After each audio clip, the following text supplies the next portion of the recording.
दोस्तों, आज हमारे स्टूडियो में बातचीत के मंच पर उपस्थित हैं वरिष्ठ साहित्यकार, कवि, अनुवादक और बाल साहित्यकार।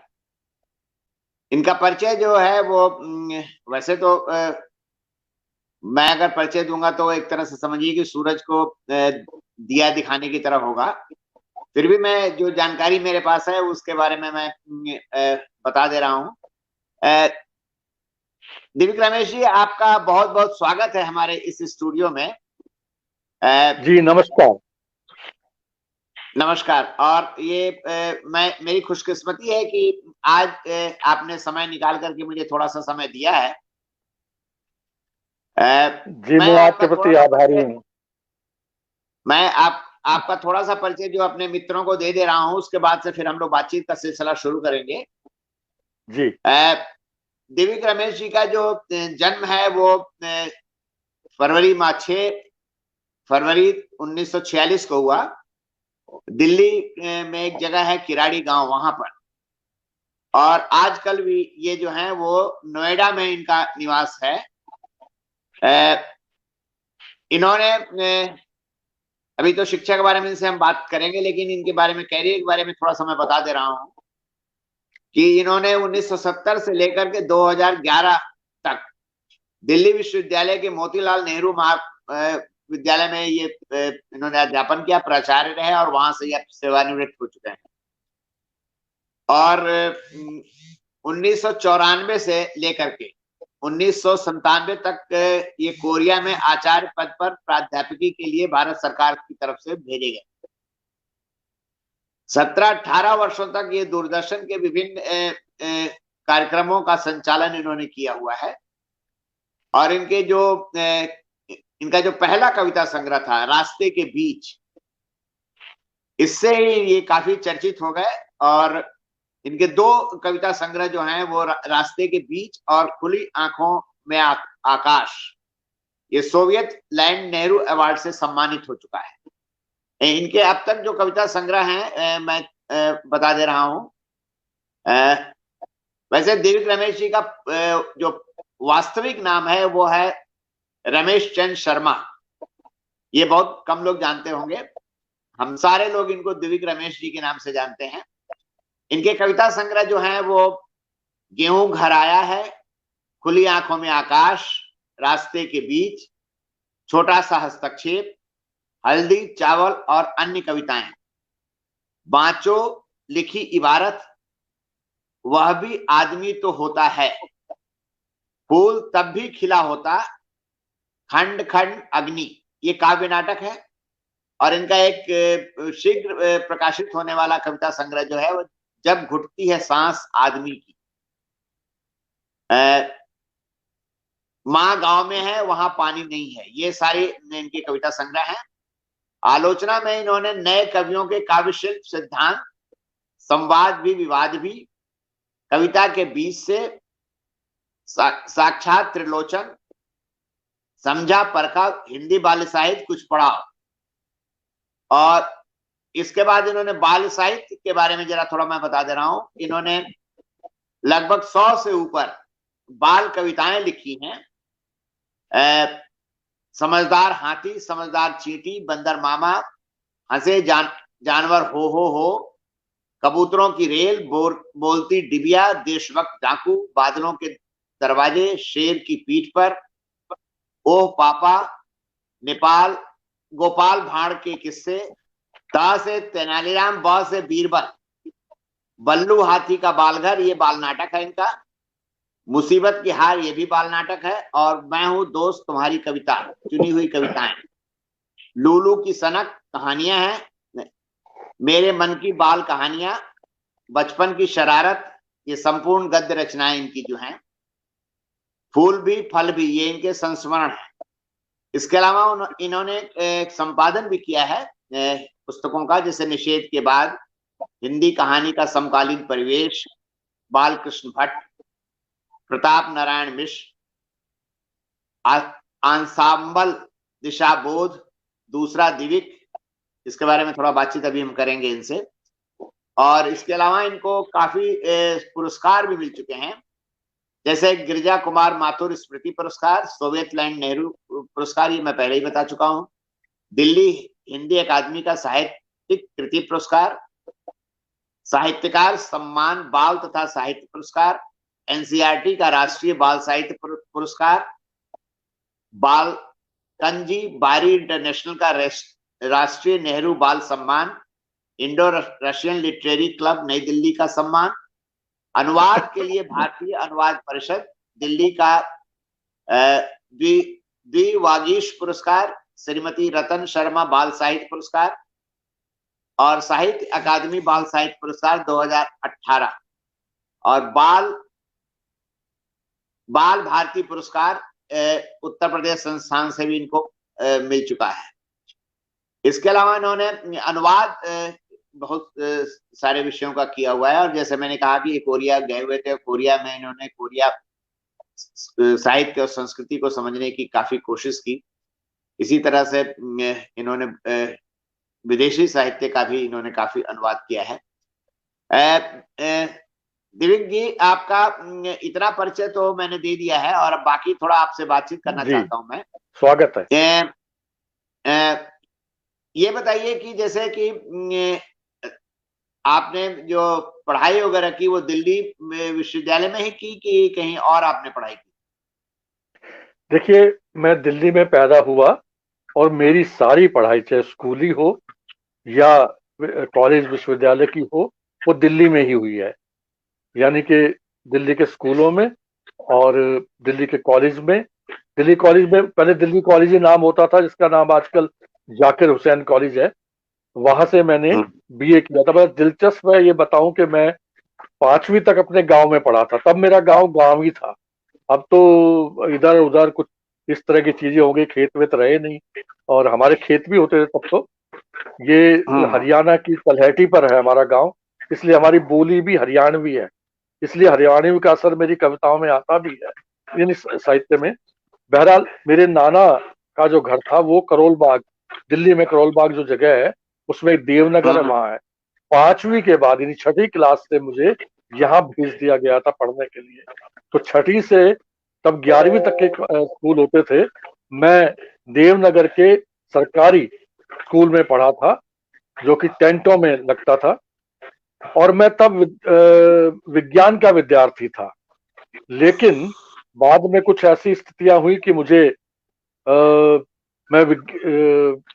दिन में नौकरी करनी थी और रात को पढ़ना था, और दिन में रात को विज्ञान होता नहीं था।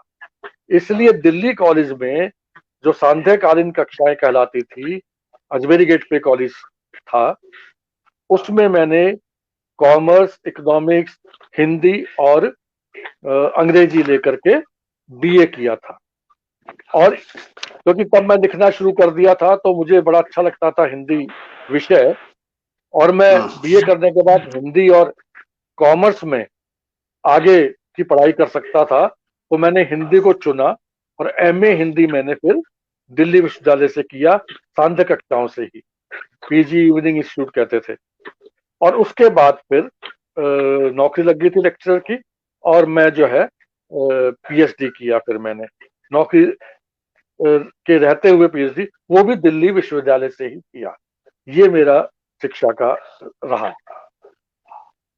अच्छा, तो ये बताइए कि कविताएं, जैसे आप बता रहे थे कि आप पढ़ने के दौरान ही आप कविताएं लिखने लगे थे, तो ये जो आपका जो पहला संग्रह जो छपा रास्ते के बीच, मैं देख रहा था कि ये इसने आपको रातों रात मतलब चर्चित कर दिया, मतलब इसको ऐसे कह सकते हैं मुहावरे के रूप में। और मैं थोड़ा बता दूं कि जी हाँ, सबसे बड़ी बात खुशी की ये है कि रास्ते के बीच और खुली आंखों में आकाश, ये सोवियत लैंड नेहरू अवार्ड भी ये इसे सम्मानित किया गया।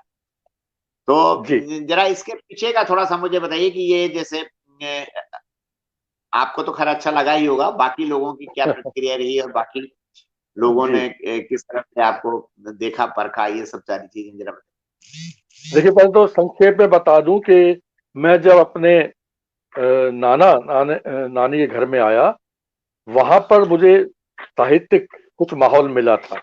मेरे नाना जी साहित्यिक अभिरुचि के थे, पुस्तकें भी थी हिंदी की, और मेरे पिताजी लोक गायक थे हरियाणवी के, तो शायद वो जन्मजात कुछ कला के रहे होंगे। तो यहाँ पता नहीं मुझे क्या क्या लगा कि अचानक ही जो है ना, वैसे मैं अपने गांव को, अपने भाई बहनों को, सबको याद करता रहता था, तो अचानक मैंने लिखना शुरू कर दिया था। लेकिन ये समझिए कि 13-14 साल का रहा हूँगा, तो मैंने कहानी, उसके बाद कविता लिखी। बीच में बताऊंगा और दिलचस्प बातें हैं इससे जुड़ी हुई। और उसके बाद जब मैं बीए में आया, तब तक मैं कुछ गीत वीत लिखता था। अब वो गीत कहूँ ना कहूँ, वो कैसे थे मैं नहीं कह सकता। और वहां पर मुझे दो अध्यापक ऐसे मिले जिन्होंने मुझे बहुत प्रोत्साहन दिया। एक कमल किशोर गोयनका, दूसरे गंगा प्रसाद विमल जी। कमल किशोर गोयनका जी ने तो मुझे रजनीगंधा जो पत्रिका थी उसका संपादक भी बना दिया था, यानी एक बड़ा बल मिला था मुझे। और गंगा प्रसाद विमल जी ने मुझे गीत से, जिसको मुक्त छंदी कविता है, उस तरफ का रास्ता दिखाया। और फिर मैं बीए करते करते थोड़ा सा साहित्यिक गोष्ठियों में भी उनकी बदौलत जाता था। एक दो दोस्त भी उस समय ऐसे थे जो लिखते थे, जैसे छात्र लोग लिखा करते हैं। एमए में आते आते भी मेरा लिखना शुरू हुआ। और मैं आपको बताना चाहता हूं कि लगभग ये बात शायद होगी 1970, 70, हाँ 70 की बात होगी। यानी 69 में मैंने जो है ना एमए किया था, उसके बाद आया था 1970। एक मैगजीन निकलती थी मणि में, जिसके संपादक राम व्यास पांडे थे, और ये कलकत्ता से निकलती थी मणि में। ये वो पत्रिका है जो कहीं दिखेगी नहीं, जिसमें मेरी पहली कविता छपी थी, एक एक सूत्र। तब मैं रमेश शर्मा के नाम से लिखता था, अरविंद जी। और अच्छा। गंगा प्रसाद विमल जी ने इस कविता को सुधारा था। तो और तब मुझे लगा था कि हाँ, कुछ मैंने लिखना शुरू कर दिया। और उसके बाद लगातार फिर जो है ना, मैंने शायद ही उस समय कोई छोटी पत्रिका रही होगी जिसमें मेरे प्रवेशांक में मेरी रचनाएं न छपी हों। और इसके बाद जो है, ये देखिए कि धर्मयुग में भी मेरा छपना शुरू हुआ। और धर्मेंद्र भारती जी ने 6 महीने तक मुझे लगातार किसी ना किसी रूप में छापा था, जिससे कि मेरा ये नाम जो है, दिविक रमेश, बड़ा स्थापित हुआ था। इसकी भी कहानी मैं बता दूंगा। लेकिन ये जो रेडियो पर मैंने युववाणी से शुरू किया, और गिरजा कुमार माथुर जी भी रेडियो से जुड़े हुए थे। एक बार क्या हुआ कि बहुत बड़े हॉल में, शायद बावलंकर हॉल था, उसमें युवा कवि के रूप में मुझे आमंत्रित किया। ये भी एक बहुत बड़ी उस समय मेरे लिए उपलब्धि थी कि आकाशवाणी जो है अन्य बड़े कवियों के साथ एक युवा कवि के रूप में मुझे बुलाता। मैं वहां गया। वहां उस मंच पर शमशेर बहादुर सिंह जी थे, अजित कुमार जी थे। वहां मुझे पता चला कि मेरी जो कविताएं वहां मुझे सुनानी थी, उनका चयन शमशेर जी ने किया था। और ये भी पता चला कि मैं रहता था लाजपत नगर में, और पास ही शमशेर जी भी रहते थे। ये जाते समय पता चला, जब वो शायद सरकारी गाड़ी छोड़ने जा रही थी। शमशेर जी ने मुझे कहा कि तुम्हारी तो इधर उधर रचनाएं बहुत छप रही हैं, एक साथ उनको करके मुझे दिखाओ। ये मेरे लिए और भी बड़ी बात थी कि इतना बड़ा कवि, उस समय मुझे पता चला कि बहुत बड़े कवि हैं शमशेर जी। उनको मैंने बना करके, वो हाथ से लिखा करते थे तब हम लोग, वो दे दी। उन्होंने बड़े ध्यान से उसको देखा। और इस बीच मेरी एक लंबी कविता, रास्ते के बीच एक आधुनिक आदमी के शीर्षक से एक पत्रिका थी अतिवर्ष, जिसके संपादक होते थे नरेंद्र कोहली, जो कि मैं अब लेक्चरर लग चुका था, तो कॉलेज में वो भी मेरे वरिष्ठ साथी थे। वो जो कविता थी, रास्ते के बीच एक आधुनिक आदमी, उससे तो रास्ते के बीच शीर्षक आया, वो भी इसमें है कविता।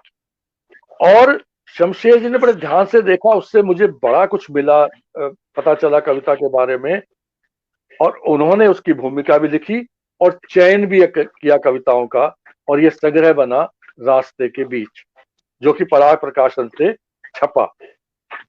पहले ही मैं इतना छप रहा था, इसके आने से मेरे ख्याल में रिकॉर्ड समीक्षाएं छपी होंगी इसके ऊपर, रास्ते के बीच में।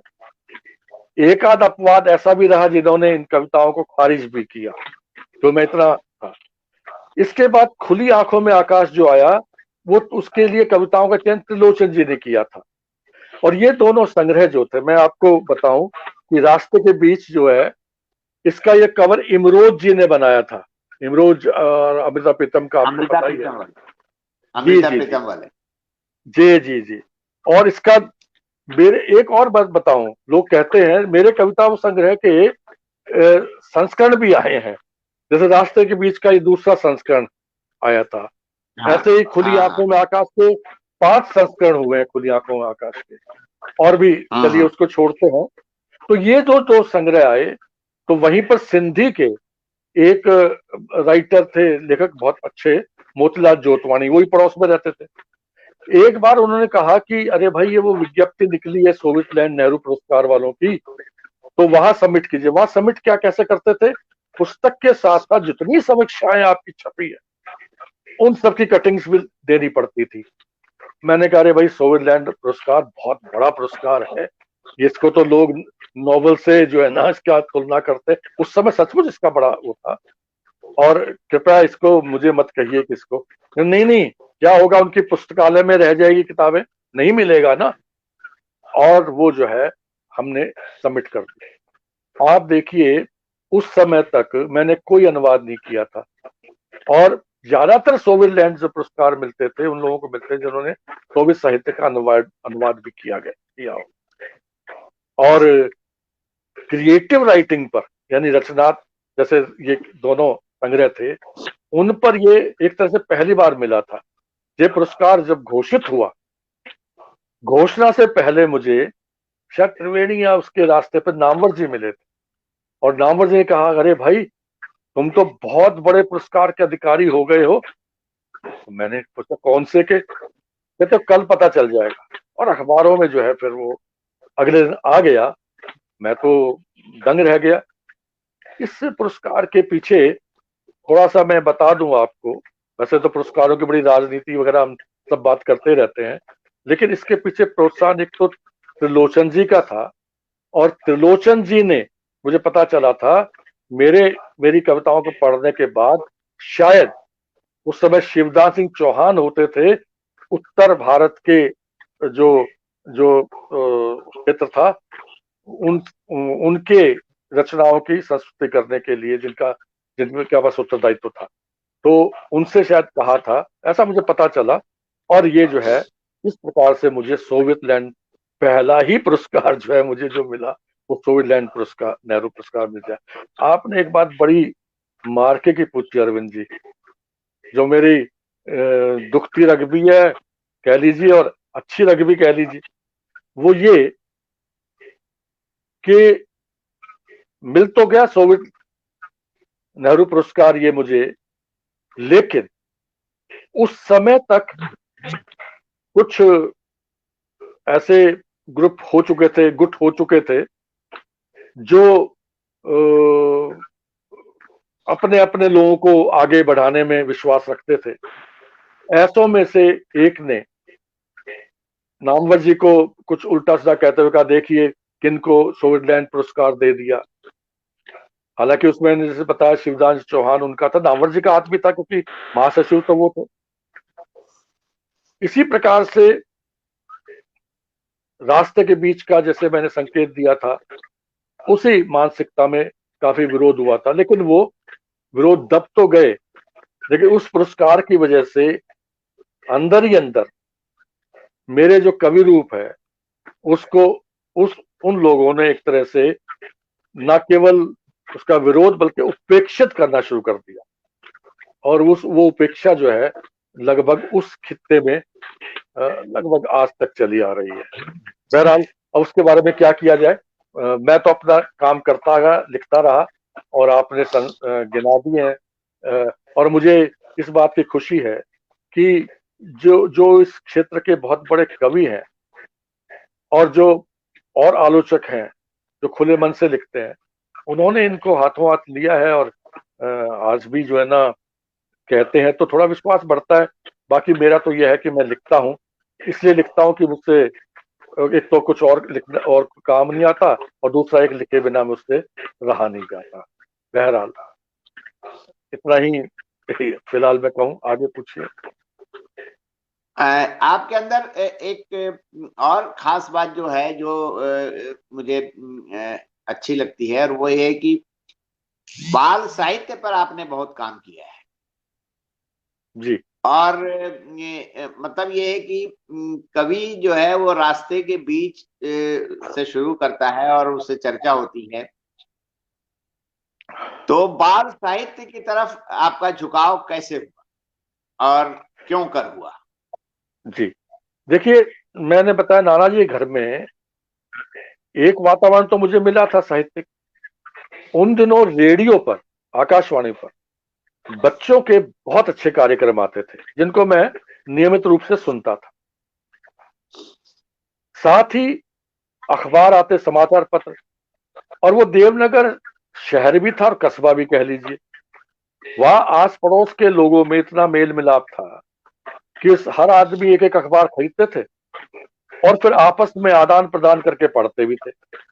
तो मुझे भी इस प्रकार से 3-4 अखबार पढ़ने का मौका मिल जाता था, और सभी अखबारों में बाल साहित्य भी छपता था। तो वो तो पढ़ने की दृष्टि से तो वो मेरी तैयारी थी।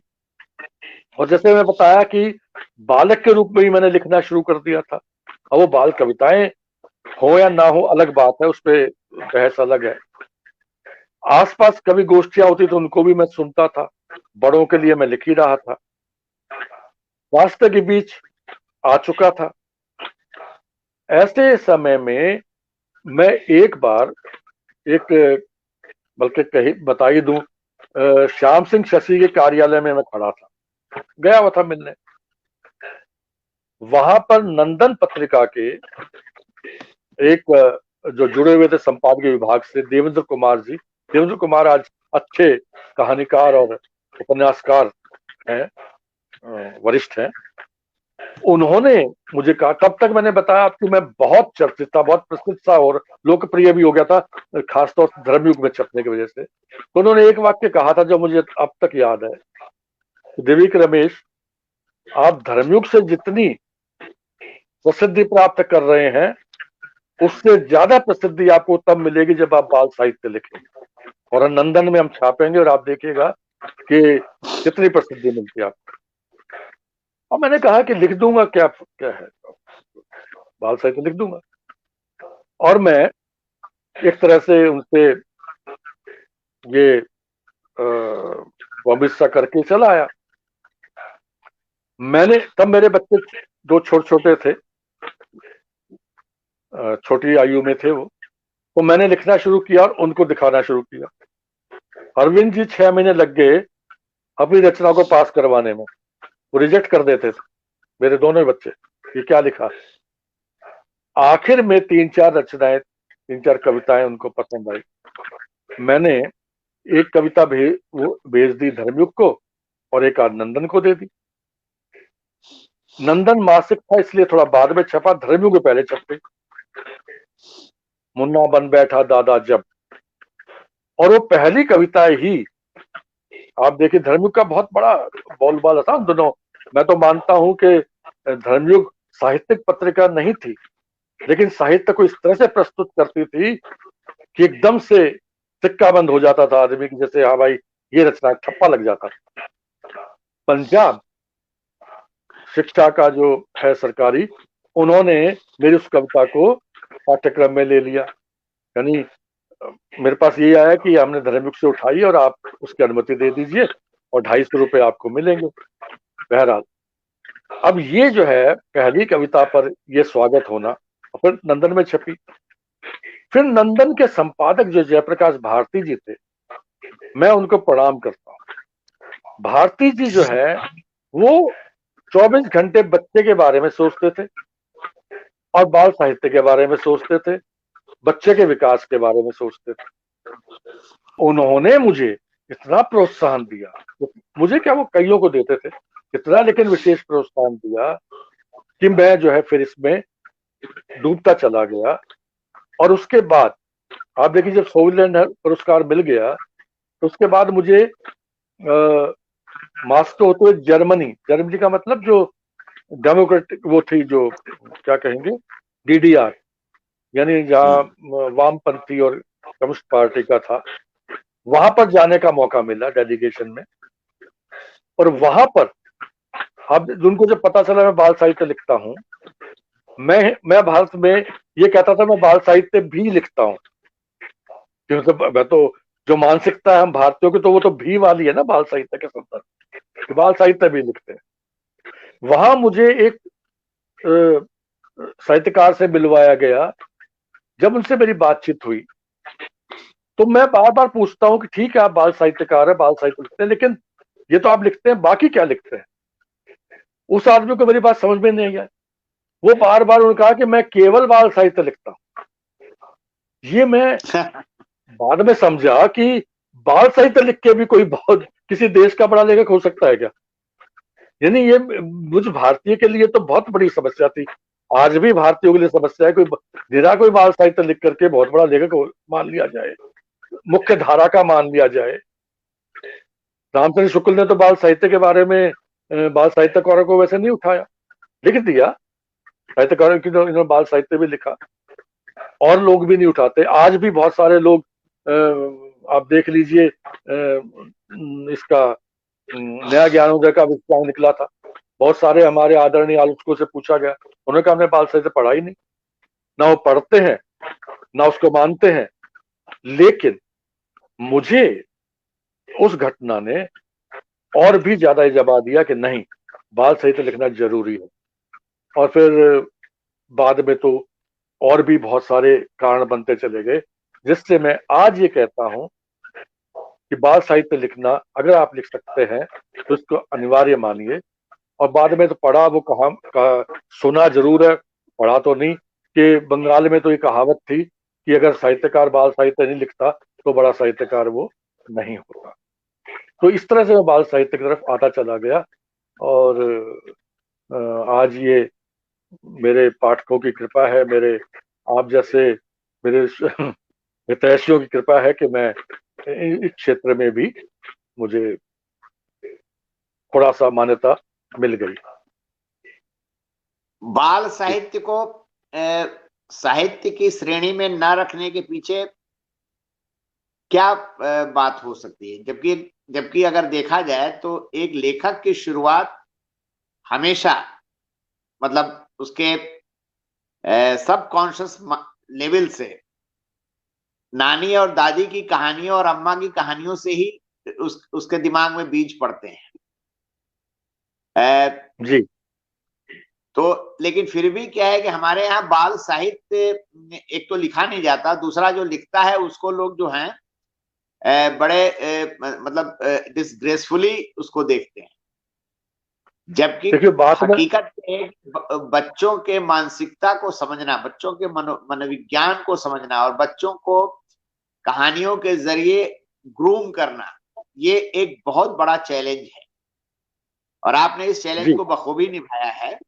आपकी इस पर टिप्पणी चाहते हैं कि बड़े बड़े साहित्यकार जो हैं, बड़े बड़े कवि हैं, बड़े बड़े लेखक हैं, एक आध को छोड़कर बच्चों के लिए नहीं लिखा लोगों ने। बच्चों को लिए न लिखने के पीछे उनकी क्या वजह रही हो? देखिए, मैं ये बता दूं पहले तो कि हमारे यहाँ जो पहला बाल उपन्यास लिखा गया प्रेमचंद ने लिखा, और प्रेमचंद ने जंगल की कहानियों के शीर्षक से कहानियां भी लिखी। अमृतलाल नागर ने काफी लिखा, है ना, विष्णु प्रभाकर ने लिखा, मोहन राकेश ने लिखा, भवानी प्रसाद बच्चन जी ने भी लिखा, बहादुर अग्रवाल ने लिखा। लेकिन उनके बाल साहित्य को उतना महत्व नहीं दिया गया, उनके दूसरे रूप को ज्यादा महत्व दिया गया। चाहे उन्होंने मात्रा भी कम में ही लिखा, लेकिन कुल मिलाकर जो बात जो मैं कहना चाहता हूँ ये, मैं यहाँ से शुरू करूं। मुझे साहित्य अकेडमी का जैसे पुरस्कार मिला, साहित्य अकेडमी का पुरस्कार मिलना बहुत गौरव की बात है। मैंने जब अपना वक्तव्य दिया तो वहां पर ये बात भी मुझे कहनी पड़ी कि मैं ये कहना चाहता हूं और मुझे इस बात की अनुमति दीजिए, मैं बड़ा विनम्र होकर कहना चाहता हूं कि क्या मजाक है, क्या बाल साहित्य रचना नहीं है? जो रचना है वो रचना तो आप 100 वर्ष के आदमी के लिए लिखिए या 5 वर्ष के बच्चे के लिए लिखिए, रचना तो रचना है। रचना को अगर पुरस्कार के आधार पर आप देख रहे हैं, मान लीजिए सारी प्रक्रिया बाल साहित्य के पुरस्कार मिलने की और बड़ों के पुरस्कार मिलने एक ही है, समान रचना प्रक्रिया है। उसी प्रकार से संस्कृति आती है, उसी प्रकार सब कुछ, उसमें अंतर नहीं है। लेकिन ये क्या है कि वहां 1 लाख रुपए देते हैं और बाल साहित्यकार को आप 50,000 देते हैं। ये क्यों कटौती करते हैं आप? वो रचना नहीं है क्या?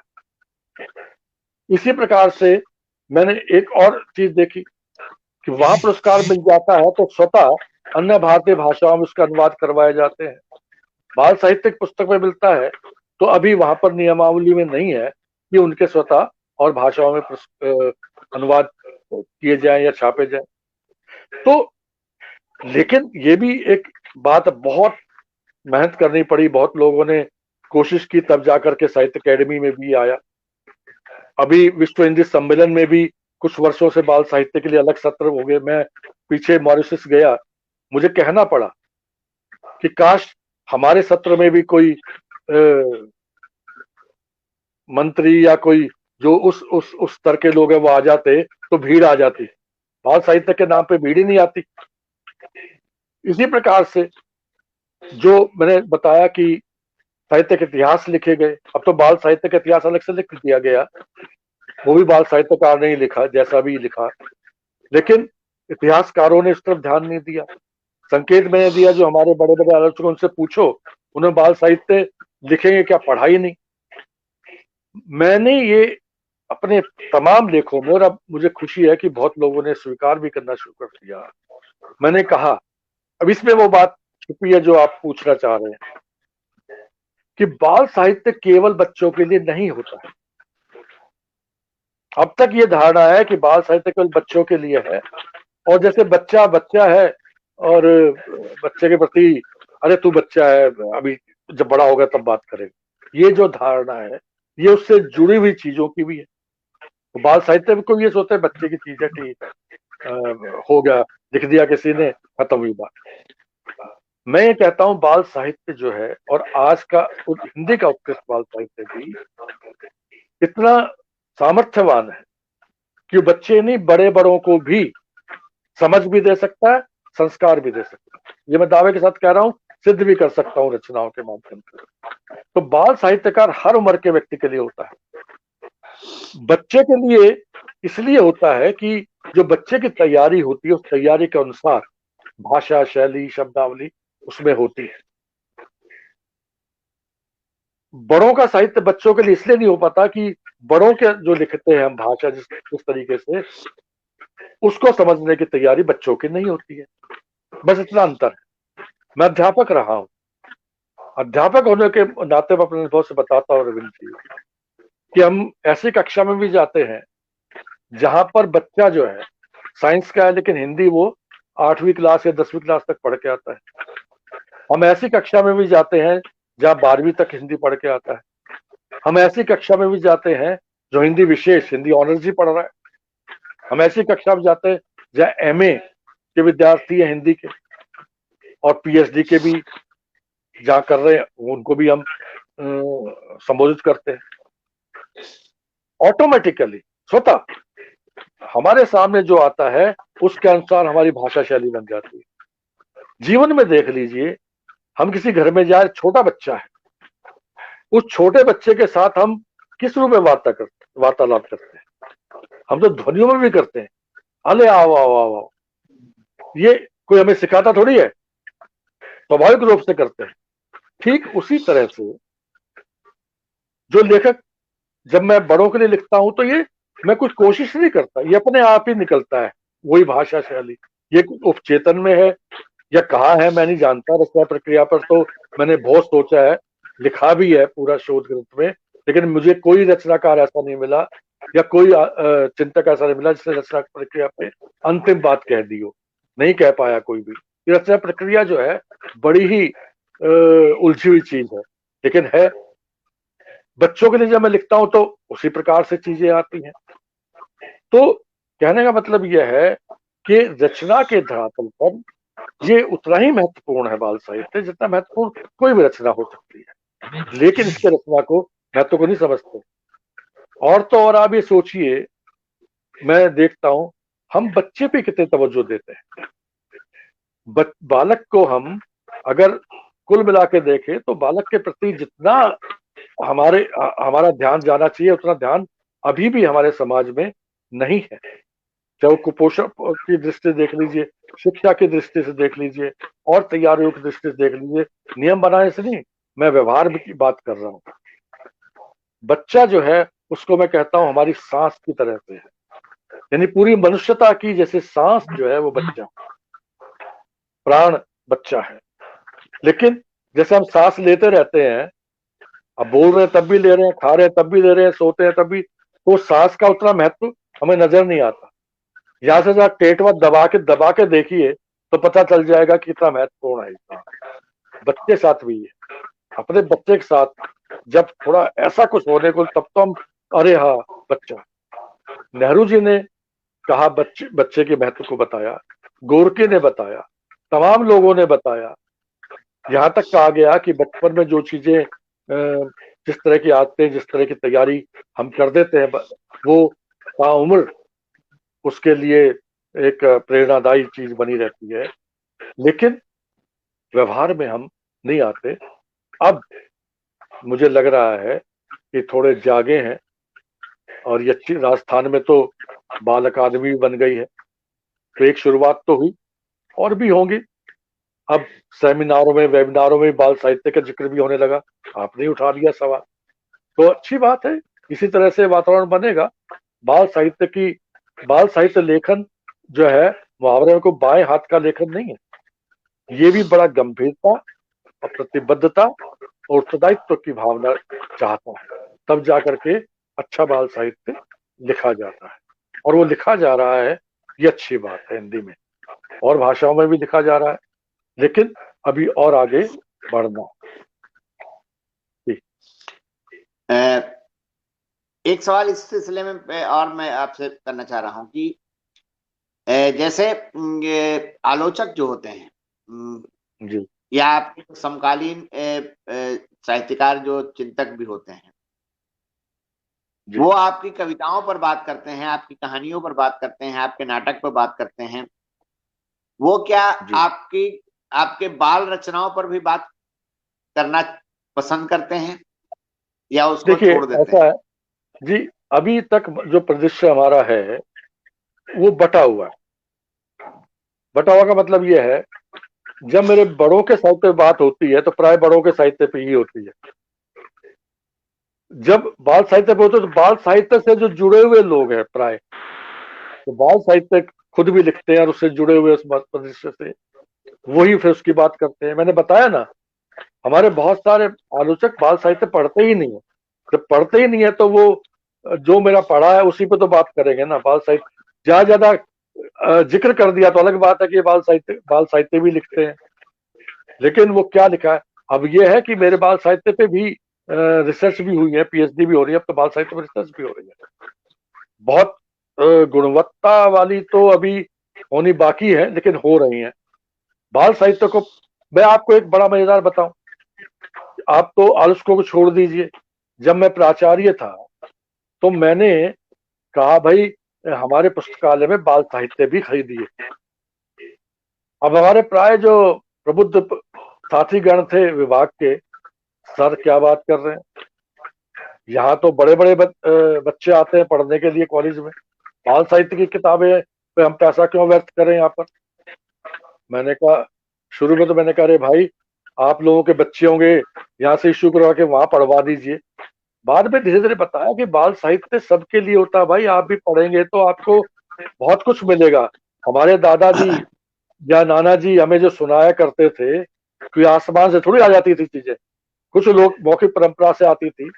मेरे दादाजी उस समय गीता प्रेस से छपने वाले कल्याण आदि पढ़ा करते थे, उससे ध्रुव भक्त या एकलव्य या तमाम दूसरी रामायण से जुड़ी हुई कहानियां हम लोगों को अपने शब्दों में, अपनी शब्दावली में सुनाया करते थे। अगर आज आप नई चीजें पढ़ेंगे, नए साहित्य को पढ़ेंगे, तो अपने बच्चों को कुछ सुनाने लायक भी बनेंगे। नहीं तो उनके सामने यही कहेंगे, ये मोबाइल पकड़ लो भाई, ये ये ये देख लो, वो देख लो, जाओ, मुझे नहीं पता, अपने कहीं और से देख लो।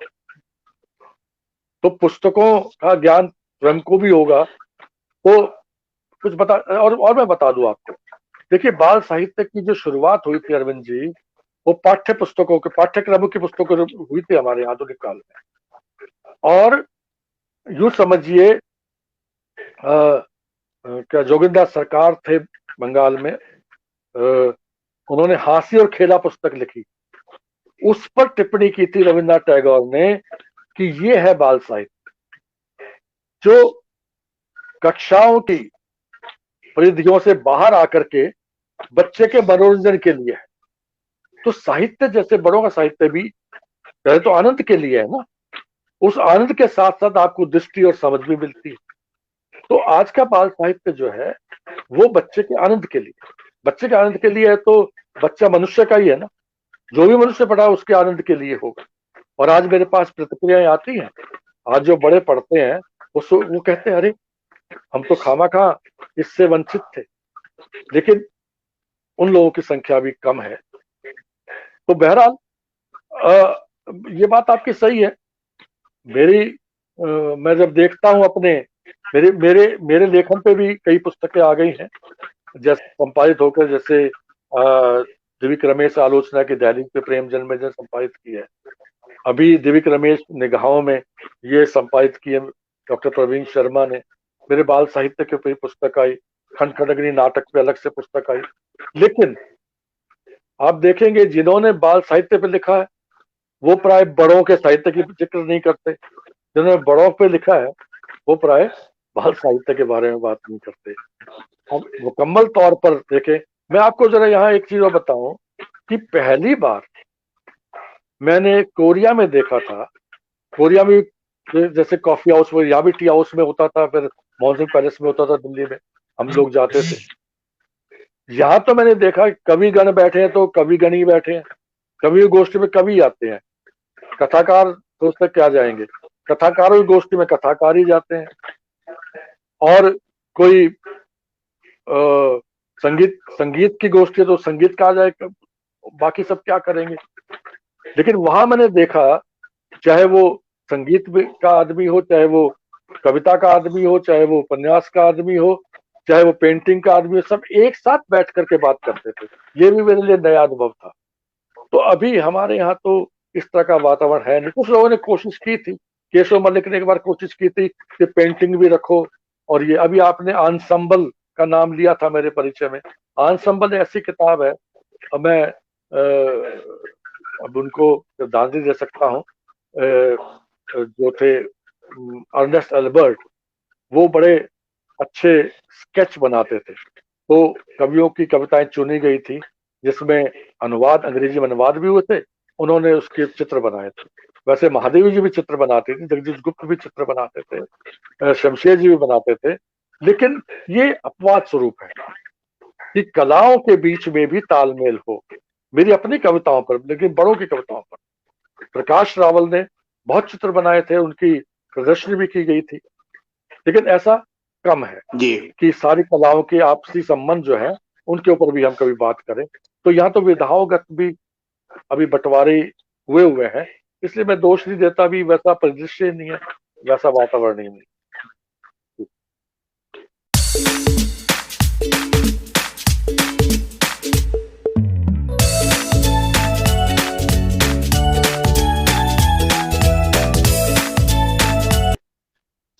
चलिए बढ़िया है। एक तो ये बहुत काफी जानकारी मिली बाल साहित्य के बारे में, और ये भी पता चला कि साहित्य दुनिया जो है वो किस तरह से बटी हुई है। मैं तो सोच रहा था कि सिर्फ विचारों के खाने में बटी हुई है, यहाँ तो साहित्य की विधा और संस्कृति की विधाओं में भी बटी हुई। जी, बिल्कुल बिल्कुल अच्छा, ठीक ये कह रहे हैं। हाँ, ये बताइए कि अभी लास्ट में आपकी कुछ कविताएं सुनेंगे, लेकिन मैं ये जरा जानना चाह रहा हूँ, जी आपके पास जैसे प्राध्यापकी आपने की, फिर प्राचार्य आप रहे, फिर आप वहां से रिटायर हुए, आपने दूरदर्शन पर भी काम किया, दूरदर्शन में मतलब संचालन किया कई कार्यक्रमों का। जी जी अ, तो जैसे कि एकेडमिक्स जो होता है, एकेडमिक्स, क्योंकि ये मेरे दिमाग में कई बार बात आती है, और मैं मेरे अपने अनुभव से भी कहता हूँ कि जो लोग एकेडमिक्स में ज्यादा होते हैं, मतलब इन्वॉल्व ज्यादा होते हैं, मतलब सिर्फ पढ़ना और पढ़ाना, पता नहीं पढ़ते भी हैं ज्यादा कि नहीं पढ़ते हैं, पढ़ाना उनका मेन काम होता है, बच्चों की क्लास लेना और इम्तहान की तैयारी कराना, ये सब तो होता है। तो ये जो एकेडमिक्स है वो रचनात्मकता को बाधित करती है, मतलब आमतौर पर ये देखा जाता है जी ना। और अगर प्राध्यापकों के बारे में बात की जाए, मतलब हालांकि हमारे कुछ प्राध्यापक मित्र इस बात से नाराज हो सकते हैं मुझसे, कि वो एक पुराने जो एक लकीर के फकीर जैसे है, वो सूर तुलसी और कबीर और बहुत हुआ तो प्रेमचंद, इससे आगे वो कभी साहित्य पर बातचीत करना पसंद नहीं करते, जी जो उन्होंने पढ़ा होता है। और हम्म रचना के स्तर पर उनकी रचनात्मकता अगर देखा जाए तो लगभग लगभग शून्य सी होती। जी आप आपका मतलब अनुभव, चूंकि आप तो लगातार लिखते रहे हैं, आपने तो मतलब कविताएं भी लिखी, उसके बाद अनुवाद भी आपने किए, आपने मतलब आप सक्रिय रहे दूरदर्शन के कार्यक्रमों को लेकर के। और आप ने फिर क्या किया कि अपने संस्मरण भी लिखे, तो इन सारी चीजों में जैसे आपने कैसे बैलेंस किया इन सारी चीजों को, और उस माहौल से अपने को कैसे अलग रखा? देखिए, एक तो मैं अकेला नहीं हूँ। हमारे अगर आस पड़ोस में नजर घुमाएं तो प्रेम जन्मे जी अध्यापक रहे हैं, प्रताप सहगल अध्यापक रहे हैं, और कैलाश वाजपेयी अध्यापक थे, नरेंद्र कोहली अध्यापक थे। दुनिया भर में अध्यापक भी रहे हैं और रचनाकार भी रहे हैं। लेकिन आपकी एक बात बहुत सही है। मैं जब प्रिंसिपल था तो मैं आए बगाए, बगैर बताए, क्योंकि कॉलेजों का वातावरण दूसरा होता है, मैं लाइब्रेरी का जो किताब इशू करने वाला रजिस्टर है वो मंगवा लिया करता था। और मैं देखता था, मैं देखूं मेरे अध्यापक जो है कितनी पुस्तकें जो है इशू करवा के पढ़ते हैं। बड़ी निराशा होती थी, नहीं पढ़ते।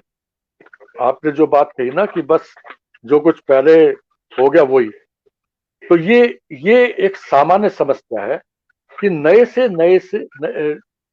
अच्छा शिक्षक तो वही होता है जो अपने समय की तमाम साहित्यिक धाराओं से अपने आप को परिचित कराता हुआ चले। मुझमें ये चीज जो थी, गंगा प्रसाद विमल मेरे जैसे अध्यापक थे, वो लिखते भी थे, वो अलग है, बाद में जो है वो केंद्रीय निदेशालय में आ गए, लेकिन फिर अध्यापन में आ गए थे जेएनयू में जाकर। कहने का मतलब ये कुछ प्रेरणा स्रोत ऐसे रहे होंगे जिनको देख के मुझे लगता था कि ये दोनों चीजें जरूरी है। अध्यापन तो इसलिए भी जरूरी था कि नौकरी है वो, यानी पैसा तो वहीं से आएगा आजीविका के लिए, और इतनी स्थिति मेरी नहीं थी कि मैं छोड़ दूं। और साथ में लेखन जो था, ये सवाल मुझे अध्यापक रहते नहीं बल्कि प्रिंसिपल रहते तो लगातार पूछे जाते थे कि भाई आप प्राचार्य हो, एडमिनिस्ट्रेशन में हो, लिख कैसे लेते हो, आप किताब आ कैसे जाती है? तो मैं कसम खा के कहता था कि नहीं, ये मैंने ही लिखी है, लिखवाई नहीं है मैंने किसी से। क्योंकि बहुत सारे लोग ये भी कहते हैं लिखवा लेते हैं किताबें। तो हाँ। मैंने कहा मुझे नहीं पता, ये रचना मुझसे लिखवा लेती। देखिए, मुझे जब मैं पढ़ता था, दिन में मैं नौकरी करता था, मामूली नौकरी भी करता था, एमए तक, जब तक मैं लेक्चरर नहीं लग गया। और रात को पढ़ता था और साथ फिर लिखता था। यानी वो आदत ऐसी पड़ गई थी कि भाई हर वक्त मुझे अपना काम ही करना है, लिखना। ये जो लिखना है ये सोबत का, जैसे मैंने बताया शमशेर जी के सोबत में रहा मैं, त्रिलोचन जी के बहुत रहा मैं। मेरा जो हल्दी चावल है उसका चयन केदारनाथ सिंह ने किया था। चौथा संग्रह है उसका विष्णु खरे ने किया।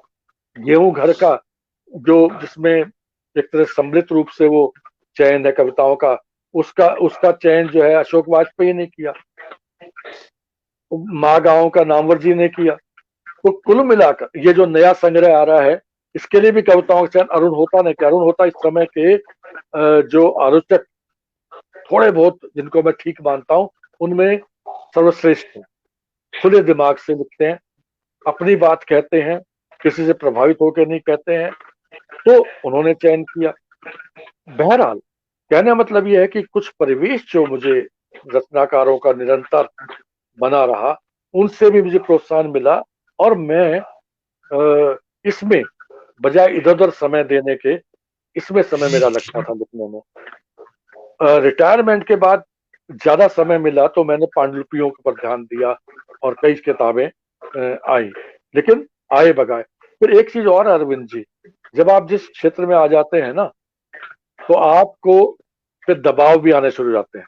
संपादक लोग कहते हैं भाई आपकी रचना नहीं आई, या अब मेरे 4 क्षेत्र हैं, एक तो है नहीं। कविता हो गया, बाल साहित्य में भी सभी विधाओं में हो गया, अनुवाद हो गया, और इसके साथ क्योंकि मैं अध्यापक रहा हूं, तो वो कर्म ही निभाना पड़ता, आलोचनात्मक कह लीजिए, समीक्षात्मक कह लीजिए, चिंतन परक कह लीजिए। उसी किताबें भी 5-6 तो हो ही गई है मेरी, वो भी लिखने पड़ते हैं। अभी भी दबाव है, जैसे आज ही आ गया कि ये लेख आपको लिखना है, तो वो जो चीज है वो भी आपसे लिखवा ले जाती है। तो इसलिए मुझे कभी नहीं लगा कि मैं लिख नहीं सकता। मैं बस लिखा जाता, अच्छा कविता आदि में तो ये जरूर है कि जबरदस्ती तो आप लिख नहीं सकते, कोई ना इसका कोई आप प्रोजेक्ट बना सकते हैं। अनुवाद वगैरह का फिर भी बन जाता है।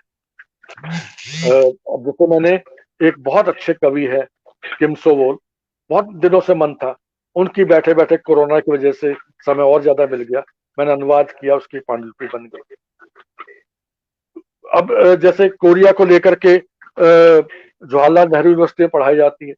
अब वहां पर मुझे, वो ये मानते हैं कि कोरिया में 3 साल रहा भारत सरकार की ओर से, तो वहां के जनजीवन को, संस्कृति को जानने का मौका मिला, साहित्य को जानने का मौका मिला, अनुवाद किए, तो थोड़ी उनकी भाषा को भी मैंने देखा।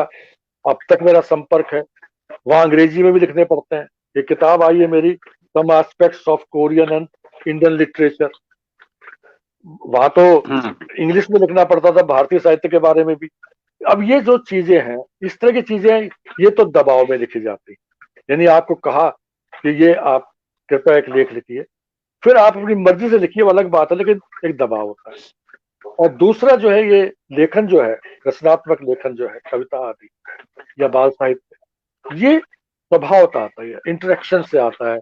बच्चों का साहित्य बगैर बच्चों में जाए बगैर नहीं आ सकता है। बच्चों को जबकि बीच में नहीं रहेंगे, उसके मनोविज्ञान को नहीं समझेंगे। पढ़ने पढ़ाने से भी आता है, अध्ययन से भी आता है, मानता हूँ, अध्ययन भी करना चाहिए, लेकिन जीवन से जब तक जुड़ेंगे नहीं तब तक वो साहित्य आता नहीं। तो जीवन से जो जुड़ना है वो निरंतर बना रहा, और मैं लिखता चला गया। और देखिए मैं एक बात कहूँ, जब प्राचार्य जो होते हैं, तो वो कहते हैं यार 24 घंटे की नौकरी इससे, लेकिन मैंने कह रखा था भैया मुझे पढ़ाने का शौक है, कृपा करके मुझे कम से कम 1-2 दिन मुझे पढ़ाने का अवसर दो। और मैं जो है एमए जो है लगातार पढ़ाता रहा, आखिर तक पढ़ाता रहा, और अपना वो काम भी करता रहा। अब कोई पूछ सकते हैं कि अरे यार हर वक्त तो इतना बड़ा कॉलेज, इतने स्टूडेंट्स, इतने अध्यापक, तब उसके बीच से आप कैसे पढ़ाने का समय निकाल लेते हैं? निकलता था क्योंकि मुझे अच्छा लगता था। और आज मेरे विद्यार्थी जब कहते हैं कि सर आपने जो पढ़ाया, तो मुझे लगता है कि भाई इससे बड़ा और पुरस्कार एक शिक्षक को क्या मिल सकता है कि शिष्य ऐसा कहे। तो ये अरविंद जी हो जाता है। बस ये है कि बहाने मत ढूंढिए कि मैं ये हूं तो ये नहीं कर सकता। घर में भी हम कहते हैं अरे नहीं, बहुत बार बहाने ढूंढ करके हम पड़े रह जाते हैं, लेकिन उन बहानों को हटा के हम जरा थोड़ा सा इसमें सोचे कि नहीं, ये भी चीज जरूरी है। बहुत सारे लोग जब इसको जरूरी नहीं मानेंगे तो वो भीतर से आ जाएगी जरूर, ये मानता ही नहीं, छोड़ो इसको क्या है। तो मैं तो मानता हूँ लिखना बहुत जरूरी है मेरे लिए, तो वो स्वतः प्रेरणा आती है मैं बैठ के रोज मेज पे नहीं बैठ के लिखता, रोज बस लिखा जाता है और धीरे धीरे लिखा गया। और आगे भी मैं, अच्छा। आजकल मेरे से पूछते हैं, मैं अरुण जी एक बात सेंटेंस और कह दूं, जब भी कोई हाँ हाँ। मुझसे पूछता है कि आप क्या कहना चाहेंगे, तो मैं कहता हूं मैं एक ही, कोई आशीर्वाद नहीं, एक ही बात कह सकता हूं कि आपकी रचना धर्मिता बनी रहे, बस। वाह, क्या बात। जी।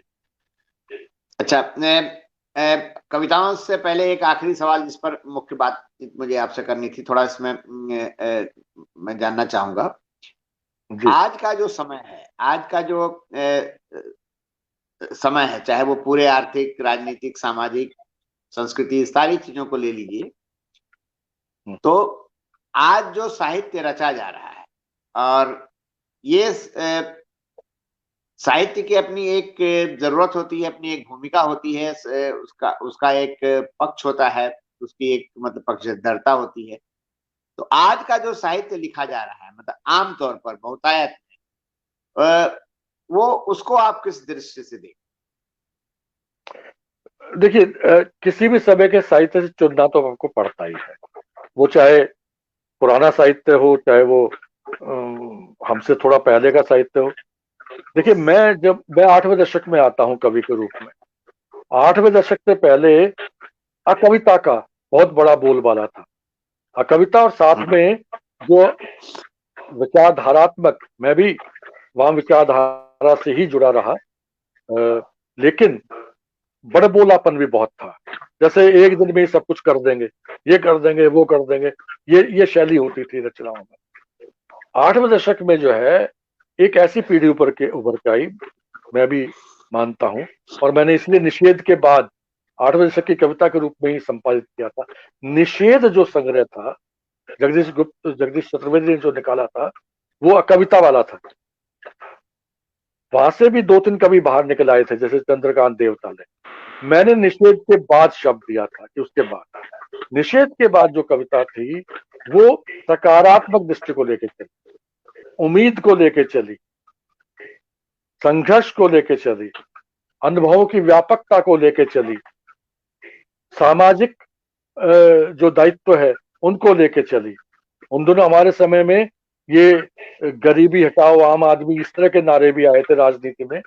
लेकिन हमने सचमुच, क्योंकि हमारे आदर्श त्रिलोचन, केदार अग्रवाल, नागार्जुन, ये भी हो गए थे, नई कविता के लोग भी थे।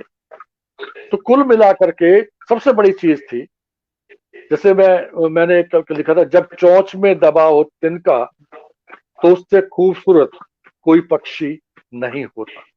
ये चोंच में दबा हो तिनका, हम सब जानते हैं तिनका चोंच में कब दबा होता है, निर्माण की का प्रतीक है ना। और जबकि हाँ। जो वो कविता थी, वो पूरी तरह से सब कुछ नकार रही थी, विध्वंस कर रही थी। हमारे समय में आप देखिए, संबंध, जो माँ पिता, जिस पत्नी, बुआ, दीदी, उस समय की कविताओं को उठाइए, वो सारे संबंध बहुत आत्मीय भाव के साथ उभर करके आते हैं। हमारे यहाँ लोक, अब व्यक्ति में लोक से ताकत ली। एक आदमी, लड़का जो भोपाल में बैठा लिख रहा है, उसकी भोपालियत भाषा की जो है वो उसमें आ रही है। मैं हरियाणा में बैठ के संस्कृत से आ रहा हूँ, तो मेरी कविता में वो चीज आ रही है, ये जो देसीयता, अपनापन, अपनी पहचान, वो इस समय की कविताओं में ज्यादा आई। और उसी का विस्तार आज तक, हम तो 8वें दशक में, 9वें दशक में और विस्तार आया। फिर ऐसा नहीं है कि पहले उस तरह के मुद्दे नहीं थे, नारी का हो, चाहे वो आदिवासी का हो। अब शानी ने आदिवासियों को लेकर लिखा था, नारी को लेकर के विधवा कविता, कितनी खूबसूरत कविता है निराला जी की।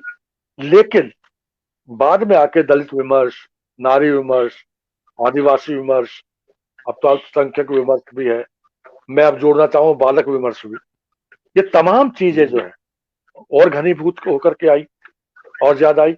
हमारी कविताओं में, हमसे पहले कविताओं में भी थी, लेकिन यहाँ पर वो कंसंट्रेटेड तरीके से आई। ये बात अलग है कि उनकी अपनी वो है। मैं यहाँ पर एक बात बड़ी जोड़ना चाहूंगा, जब हिंदी कविता हम कहते हैं अरविंद जी, किसको जी। कहते हैं हम हिंदी को? केवल हिंदी प्रदेश में लिखी जाने वाली भारत के हिंदी, वो हिंदी कविता नहीं है, वो तो है। हिंदीतर प्रदेशों में भी जो हिंदी कविता लिखी जा रही है वो भी हिंदी की कविता है। हम बात जी करें पढ़ाने के लिए, समझने के लिए, लेकिन उसको ही मुख्य धारा में लाना चाहिए। जो प्रवासी कविता है, भारतवंशी लिख रहे हैं, जैसे मॉरिशस में लिख रहे हैं, त्रिनाड में लिख रहे हैं, या कहीं और लिख रहे हैं, या प्रवासी जैसे इंग्लैंड में, अमेरिका आदि देशों में लिख रहे हैं, वो भी हिंदी कविता है। जो जेंडर के आधार पर हम मानते ही हैं, चाहे नारी लिख रही हो चाहे वो पुरुष लिख रहे हैं, वो हिंदी कविता है। तो ये हिंदी कविता का जो दायरा है बहुत विशाल है, बहुत बड़ा है। ये अलग बात है, कुछ कारणों से हम उसको अलग अलग बांटते रहे, लेकिन वो केंद्रीय कविता के रूप में उसको हमें कभी कभी विचार कर लेना चाहिए उसके बारे में, तो अच्छा रहेगा। तब हिंदी की रचना की पूरी ताकत हमारे सामने आएगी। तो इस वक्त इतना कुछ हो रहा है, अब क्योंकि कुछ चीजें नए ढंग से उठाई जा रही हैं, इसलिए उनके सौंदर्य शास्त्र बनने में या उनको स्थापित होने में या ठीक तरह से उनकी दिशा निर्धारित होने में समय तो लगता है। कॉन्ट्रडिक्शंस, विरोधाभास भी आते हैं। अब दलित विमर्श में जैसे एक ये धारणा आई कि जो दलित है वही दलित कविता लिख सकता है, और यहां तक हुआ कि प्रेमचंद के इस तरह की रचनाओं पर भी आक्षेप हुए। लेकिन बाद में कुछ दलितों साथियों में से ही उभर कर आए, सूरज बड़त है, उन्होंने कहा नहीं, ये औरों के यहाँ भी अगर उस तरह के स्वर मिलते हैं तो उनको भी अपनाना चाहिए। अब उसी विमर्श में अम्बेडकरवादी भी है, मार्क्सिस्ट भी है, उनकी शैली, उनका तरीका अलग है। अब कौन सही है कौन गलत है, तो थोड़ा हमें नामवर्जी जो है ना, इस पर कई दफे ऐसी टिप्पणी कही, इस पर विवाद भी हुआ। तो कुल मिला के ये है कि अब आदिवासी विमर्श है जैसे, उसमें अनुज लुगन नाम का जो कवि है, युवा है थोड़ा, वो जो बात कहता है वो मुकम्मल तौर पे कहता है। वो कहता है हमारे भीतर भी ऐसे लोग हैं जो हमारे ही खिलाफ काम करते हैं, ये हमेशा रहे, तो उनकी तरफ भी तो उंगली जानी चाहिए ना, हर वक्त स्तुति गानी नहीं होना चाहिए। तो कहने का मतलब यह है कि आपने जो सवाल पूछा, ये सवाल जो है ऐसा है कि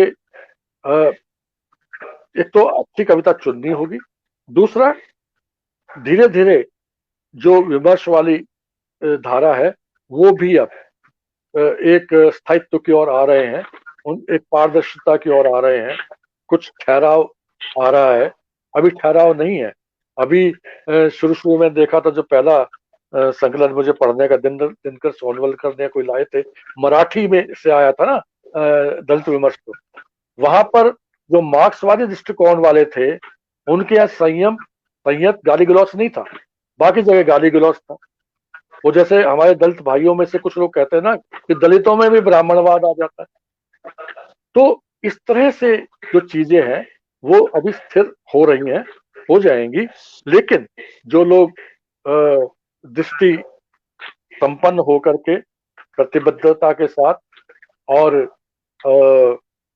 एक खुलेपन के साथ लिख रहे हैं, ऐसे बहुत सारे साहित्यकार हैं, चाहे वो कथा साहित्य में हो, कवियों में हो, आपके अब तो व्यंग्य भी विधा होगी उसमें भी हो, बाल साहित्य में हो, वो हो रहे हैं, मिल रहे हैं। उत्कृष्ट साहित्य है, उसकी पहचान करके कृपा करके हमारे जो साहित्य में जो गुटवादिता ने हावी हुई है उसको छोड़ करके उत्कृष्ट साहित्य के संकलन सामने आने चाहिए।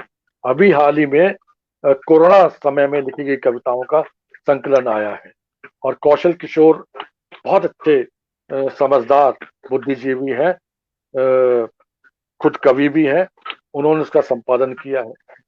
उन्होंने बगैर ये परवाह किए उन्होंने अच्छी कविताओं का चयन किया है, अच्छी कविताओं को वो सामने लाए हैं, तो वो आ रहे हैं। लेकिन ये मैं दावे के साथ कहता हूं कि हिंदी में उत्कृष्ट लेखन तो हो रहा है, उसके छप भी बहुत रहा है। अब वो अगर अखबार पत्रिकाएं पढ़ेंगे तो बहुत सारा ऐसा भी है जिसको आप देखते ही एक तरफ कर देंगे, वो अलग बात है। लेकिन ऐसे सुधीजन, ऐसे लोग हमारे बीच से आने चाहिए।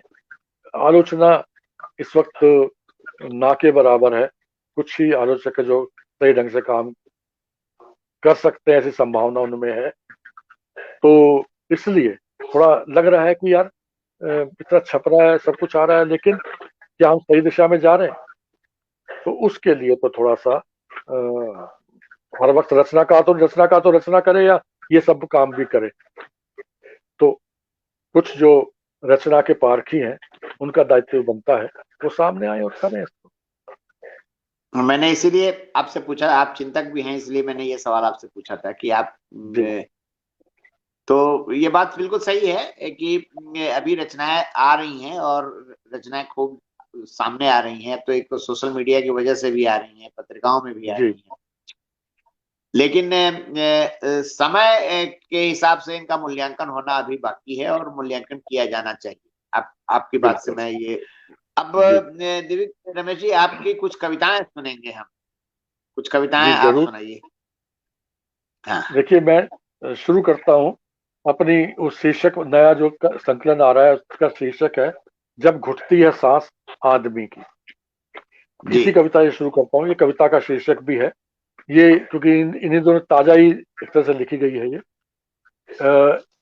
संदर्भ है अमेरिका में अश्वेत जॉर्ज फ्लॉयड की श्वेत पुलिस द्वारा हत्या से प्रेरित। ये सबको पता है कि उन दिनों जो है श्वेत पुलिस ने अमेरिका में जॉर्ज फ्लॉयड नामक अश्वेत को किस प्रकार से नीचे गिराते थे, मारा था उससे। हाँ, जब घुटती है सांस आदमी की। आपको यहाँ पर ये भी बता दूं अपने देखने वालों को भी।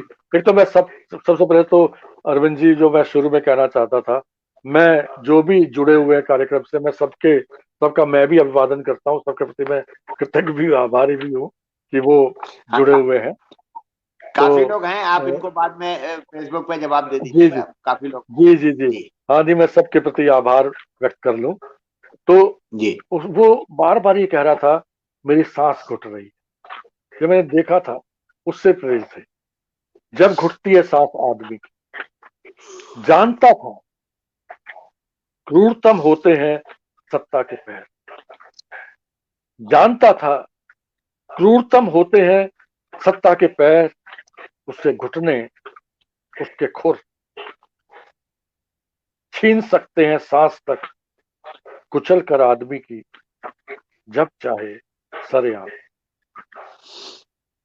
पर नहीं जानती थी क्या सत्ता, जब कुचलती है वह, करती है क्रूर हत्या आदमी की, तो निकल पड़ते हैं काफिले के काफिले आदमियों के, बांधे सर पर कफन।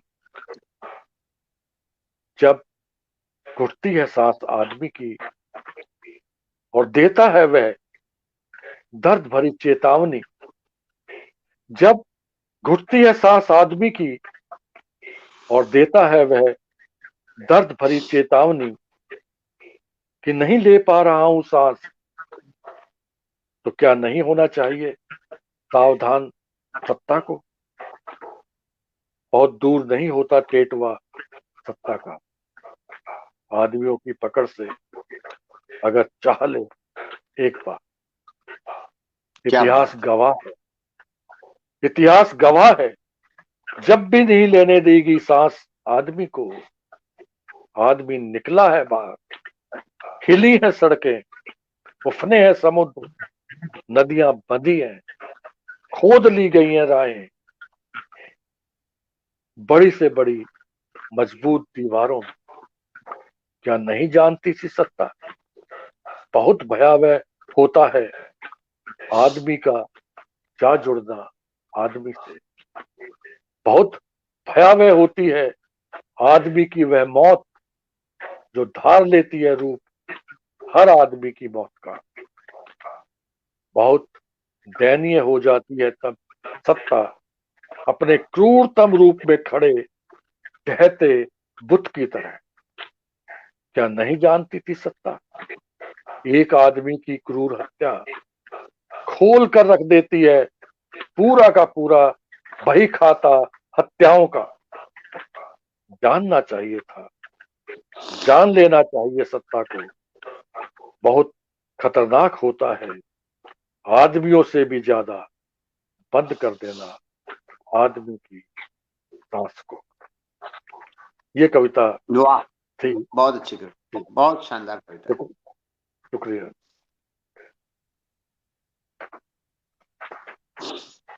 मैं एक कविता और थोड़ी इसी रंग से मिलती जुलती है, पहले उस वाले फिर दूसरे रंग पे आऊंगा।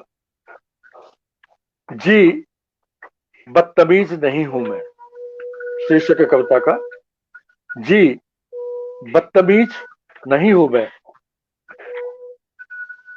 जी बदतमीज नहीं हूं मैं, पर नहीं खड़ा हो सकता उस भीड़ के पक्ष में जो मार डालती है इंसान को पशु से भी ज्यादा पशु बनकर भ्रम के धर्म में। जी बदतमीज नहीं हूं मैं मगर नहीं कर सकता तरफदारी ऐसे संचालकों की, पत्रकारों की, जो हर हाल वही चाहते हैं उगलवाना, जो चाहते हैं किसी तंत्र में जकड़े बाज नहीं आते ठोकने से कील तक होठ में। जी नहीं हूं मैं बदतमीज, लेकिन नहीं बन सकता पैरवीकार बहुमत के उन भक्तों का भी जिन्हें नहीं लगता डर अपनी आत्मा को ही रखने से गिरवी। जी नहीं हूं मैं बदतमीज, पर नहीं देख सकता मैं वर्जना में उठी उंगलियां हत्यारों की। जी नहीं हूं मैं बदतमीज, पर मुझे जन जन तक पहुंचानी है वह पोथी जिसमें बसती है खुद जन की आत्मा, बावजूद उसके लेखक की डरावनी हत्या के। जी बदतमीज नहीं हूं मैं। बदतमीज नहीं हूं मैं, वाह। एक कविता दूसरे रंग की सुना रहा हूं मैं। थाम कर पृथ्वी की गति, थाम कर पृथ्वी की गति। गति।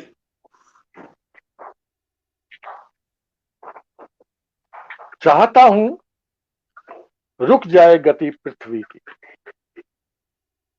चाहता हूं रुक जाए गति पृथ्वी की, काल से कहूं सुस्ता ले कहीं।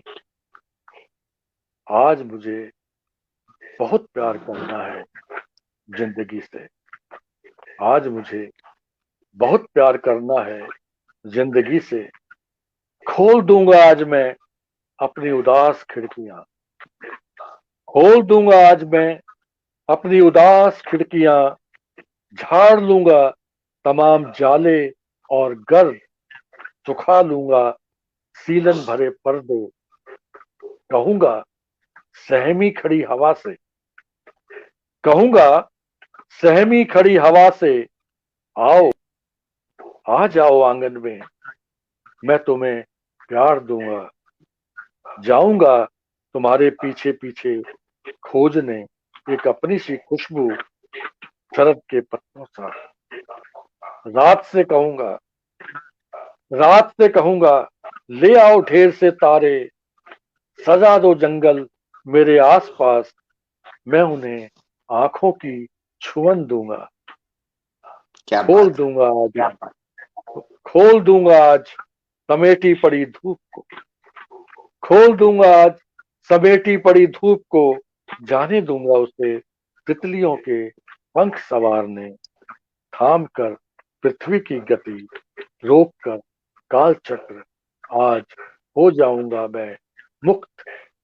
बहुत प्यार करना है मुझे जिंदगी को। वाह, क्या बात है। मुझे बता दीजिएगा जब समय होने को, तो मैं दो कविताएं और पढ़ दीजिए, मतलब हाँ। चलिए एक कविता है शक्ति भी है अकेला आदमी।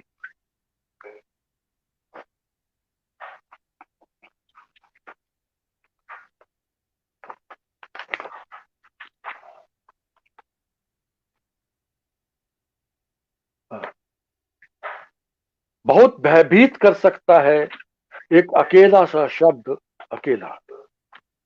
बहुत भयभीत कर सकता है एक अकेला सा शब्द। अकेला शक्ति का जर्रा जर्रा निकाल कर तन से झुका सकता है कितनी ही शक्तियों के सामने, घेर सकता है कितने ही भयों से घिरी घटनाओं से जिन्हें अभी होना था। अकेला आदमी अगर हो जाए अकेला अपने से भी, अकेला आदमी अगर हो जाए अकेला अपने से भी, तो बहुत तकलीफ देता है यह शब्द अकेला। गा उठता है कवि, अकेला हूँ अकेले रहा नहीं जाता, तड़प उठता है अपने द्वीप से अकेलेपन के खौफ पर नहीं रह पाता हावी देर तक, अगर कुरेद दिया जाए थोड़ा। चलता है जब आदमी अकेला, तो नहीं होता इतना भी अकेला। वाह। चलता है जब आदमी अकेला, तो नहीं होता इतना भी अकेला। थोड़ा घर भी होता है उसके साथ, होता है थोड़ा आसपास भी। चलता है जो बिन थके बीहड़ों में भी साथ साथ। एक राह भी होती है जुड़ी पांव, एक राह भी होती है जुड़ी पांव से, बिछी पीछे अर्जित कराए हैं जिसे खुद पांव अपने। अकेले आदमी के पास हो सकती हैं थोड़ी प्रार्थनाएं भी स्वरचित, शायद सबसे ज्यादा हो सकती है थोड़ी चुनौतियां भी, चुनौतियों से लबों। बहुत कुछ हो सकता है अकेले आदमी के पास। हो सकते हैं कुछ चित्र जिन्हें वह चाहता रहा है देखना, हो सकते हैं कुछ अनुभव जिन्हें वह चाहता रहा है जीना, कुछ रंग भी हो सकते हैं जिन्हें वह चाहता रहा है भरना। बांस बुरास में उगती हरी पत्तियों से एहसास भी हो सकते हैं तनिक, जिनसे वह चाहता रहा है चौंकना। क्या नहीं हो सकता अकेले आदमी के पास, क्या नहीं हो सकता अकेले आदमी के पास। बहुत कुछ हो सकता है, बहुत कुछ ऐसा जैसा सोच भी नहीं सकता अकेला होने से पहले अकेला आदमी। क्या बात। जब भी नहीं होने दिया अकेला अकेले आदमी ने खुद को, जब भी नहीं होने दिया अकेला अकेले आदमी ने खुद को। शक्तियां झुकी है, एक शक्ति भी हो सकता है अकेला कर दिया गया आदमी, एक शक्ति भी हो सकता है अकेला कर दिया गया आदमी। एक कविता में एक रिक्वेस्ट आई है जी। माँ गांव में है, देवेन मेवाड़ी जो है वो सुनना चाह रहे हैं। अच्छा, छोटी सी कविता है ये, मैं सुना हाँ देता हूँ। वैसे तो हाँ मुझे याद है वो कविता, लेकिन मैं पढ़ के ही सुनाऊंगा, अच्छा रहता है। ये गेहूं घर आया में भी है, मेरे दूसरे संकलन में अरविंद जी यह इस माँ गांव पर है। त्रिलोचन जी ने जेएनयू में, आपने कहा ना ये पढ़ने पढ़ाने वाला, वहां पर जी बहस जी। की थी इस कविता पर, और ये कहा था कि ये कविता जो है, ऐसी कविता मैंने हिंदी में नहीं पढ़ी।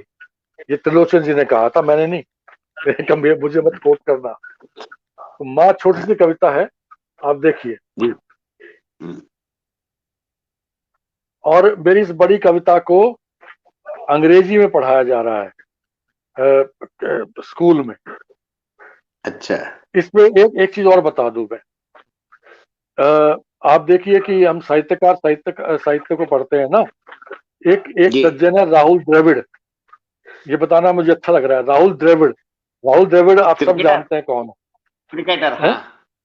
क्रिकेटर। क्रिकेट का। मैं तो हाँ गूगल, आजकल वो गूगल देखते रहते हैं ना, सर्च हाँ मारा हाँ। तो मैंने देखा मेरी मेरी एक कविता कोट की हुई थी राहुल द्रविड़ ने। किस अच्छा। सिलसिले में? उनसे पूछा गया था आप किसको सबसे ज्यादा प्यार करते हैं? उसने कहा कि मैं माँ को करता हूँ। तो क्यों? जी। तो मैं एक कविता आपको बताता हूँ, और उसी में सब जवाब निहित है। और ये कहकर के समाप्त कर दिया। ये राहुल द्रविड़ ने किया, जो कि मैं तो जानता हूं, वो मुझे क्या जानेंगे। जी, पढ़ा होगा कहीं। हाँ। हाँ, वो अंग्रेजी अनुवाद पढ़ा है। ये बहुत जगह छपी है। मुझे मुझे इस बात का फक्र है कि फैज अहमद फैज ने मेरा अनुवाद जो है लोटस में छापा था। अमेरिका में भी मेरी कविताएं छपी है, और इस पे तो थ्रेट करके यूके के थे, उन्होंने अनुवाद पढ़ के यहाँ उसमें वर्कशॉप में कहा था कि इस पे मुझे कोई टिप्पणी नहीं करनी। खैर, मैं इतनी तारीफ मुझे नहीं करनी चाहिए, बेकार लगी कविता तो बेकार। लेकिन अगर लगे, वो ऐसा है कि टी.एस. लिट को जब मिला नोबेल पुरस्कार, तो उन्होंने कहा कि देखिए, बड़ा धर्म संकट में हूं। अगर मैं कहता हूं मैं इस योग्य नहीं हूं, अगर मैं कहता हूं इस योग्य हूं, तो सब अहमक समझेंगे कि यार अपनी तारीफ खुद ही कर रहा है। लेकिन अगर मैं कहता हूं इस योग्य नहीं हूं, तो मेरा तो कुछ नहीं जाएगा, वो जूरी के लोगों का अपमान हो जाएगा जिन्होंने मुझे इसके लिए चुना है। तो सवाल यह जी। है कि ये कविता कैसी है, जिसे तारीफ की है उसका होगा, मेरा कुछ नहीं है। इसमें हाँ, एक शब्द आता है घुमेड़ा। जिनको नहीं मालूम उनको बता दूं, मैं तो घर में अपनी माँ को हाथ से चक्की पीसते हुए देखा है। तो उसको, हाँ, उसका हाँ। जो ऐसा घुमाते थे ना, उसको घुमेड़ा कहते हैं। उस घुमेड़े में जो नींद आती है ना, उसका कोई जवाब नहीं। वो उसका संगीत आता है उसमें। एक एक विचारों घुमड़ना होता है, एक वो घुमेड़ा होता है। और वो दूसरी बात यह माँ और बता दूं मैं, माँ बच्चे को लेकर के गोद में जब वो चक्की घुमाती है, तो वो वो तो है सबकॉन्शियस ही में है। वो साउंड, वो सबकॉन्शियस वो में तो आवाज चली जाती है। वो तो है ही अरविंद जी। अगर आप बच्चा, जैसे मैं अलग चार पे खटोले पे सो रहा हूँ, तब भी बड़ी नींद आएगी। वो सुबह सुबह चलाई जाती है। दूसरी हाँ, बात हाँ। इसमें यह है, दूसरी बात यह है कि हमारी तरफ, यानी हरियाणवी भाषा में, हम दूध बिलोना कहते हैं। मट्ठा या बिलोना, हाँ। दही बिलोना नहीं कहते हैं, दूध बिलोना कहते हैं। ये बताना जरूरी था। जी, तो जी, मैं, जी। देवेंद्र मेवाड़ी जी, आप भी और आप सभी सुनिए। माँ, रोज सुबह मुंह अंधेरे, रोज सुबह मुंह अंधेरे, दूध बिलोने से पहले माँ चक्की पीसती, और मैं घुमेड़े में आराम से सोता। वाह। तारीफों में बंधी माँ, तारीफों में बंधी माँ। क्या मैं अपने कुछ साथियों को बता दूं कि जूती कह के तो, हमारे यहाँ तो बहुत बार तारीफें करके भी हम एक दूसरे का शोषण करके निकल जाते हैं। तारीफ करके और अपना फायदा उठ के चले जाइए। खैर, जी, जी। रोज सुबह मुंह अंधेरे, दूध बिलोने से पहले माँ चक्की पीसती, और मैं घुमेड़े में आराम से सोता। तारीफों में बंधी माँ, जिसे मैंने कभी सोते नहीं देखा। क्या बात है, आज क्या बात। आज जवान होने पर एक प्रश्न घुम रहा है। आज जवान होने पर एक प्रश्न घुम रहा है। पिसती चक्की थी या माँ? वाह, पिसती वाह। चक्की थी या माँ? ये छोटी सी कविता क्या, वाह, क्या बात है, क्या बात है। है। ये काफी चर्चित कविता है हमारी। और हाँ, मेरे ख्याल में हो गया है। आप कहें तो मैं एक अंतिम कविता सुना दूं, हाँ। या अगर हो छोटी है गया? तो सुना दीजिए। हाँ, छोटी है, बस अंतिम कविता हाँ, सुनाता हूं। सुना दीजिए प्लीज। हाँ। बहुत कुछ है अभी, बहुत कुछ है अभी, कितनी भी भयानक हो सूचनाएं, क्रूर हो कितनी भी भविष्यवाणियां, घेर लिया हो चाहे कितनी ही आशंकाओं ने, पर है अभी शेष बहुत कुछ। अभी मरा नहीं है पानी, खिल जाता है जो भीतर तक सुनते ही आग। अभी शेष है बेचैनी बीज में, अभी नहीं हुई चोट अकेली, है अभी शेष दर्द पड़ोसी में उसका। वाह। है अभी बहुत कुछ, बहुत कुछ है पृथ्वी पर, गीतों के पास है अभी वाद्य यंत्र, वाद्य यंत्रों के पास है अभी सपने, सपनों के पास है अभी नींदें, नींदों के पास है अभी रातें, रातों के पास है अभी एकांत, एकांतों के पास है अभी विचार, विचारों के पास है अभी वृक्ष, वृक्षों के पास है अभी छाहें, छाहों के पास है अभी पथिक, पथिकों के पास है अभी राहें, राहों के पास है अभी गंतव्य, गंतव्यों के पास है अभी क्षितिज, क्षितिजों के पास है अभी आकाश, आकाशों के पास है अभी शब्द, शब्दों के पास है अभी कविताएं, शब्दों वाह, के पास है अभी कविताएं, कविताओं के पास है अभी मनुष्य, मनुष्य के पास है अभी पृथ्वी, है अभी बहुत कुछ, बहुत कुछ है पृथ्वी पर, बहुत कुछ। धन्यवाद। क्या आपकी कविताएं बहुत शानदार हैं और बहुत समझने वाली भी हैं और दिल को छूने वाली भी जी शुक्रिया, बहुत बहुत आपका। हैं। देविक रमेश जी, आपका आपसे बात करके मुझे बहुत अच्छा लगा, और जितना अच्छा लगा उसी तरह से आपकी शानदार कविताएं भी लगी। मुझे तो लगता है कि एक बार आपके साथ और बैठना पड़ेगा कविता एकल पाठ के लिए। जी, तो मेरा सौभाग्य आपका होगा।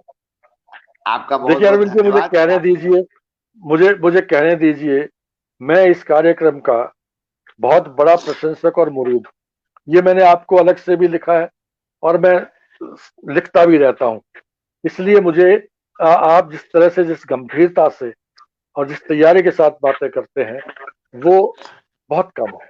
इसलिए आपके कार्यक्रम में आना भी एक मैं समझता हूँ कि सौभाग्य की बात है, और मुझे बहुत अच्छा लगा जुड़ करके। मैं आपका दिल से आभारी। आप जब भी बुलाएंगे मैं आऊंगा। इसी के साथ मैं आपसे विदा ले रहा हूं, और फिर हम जल्दी ही मिलेंगे। नमस्कार और बहुत बहुत धन्यवाद। जी नमस्कार।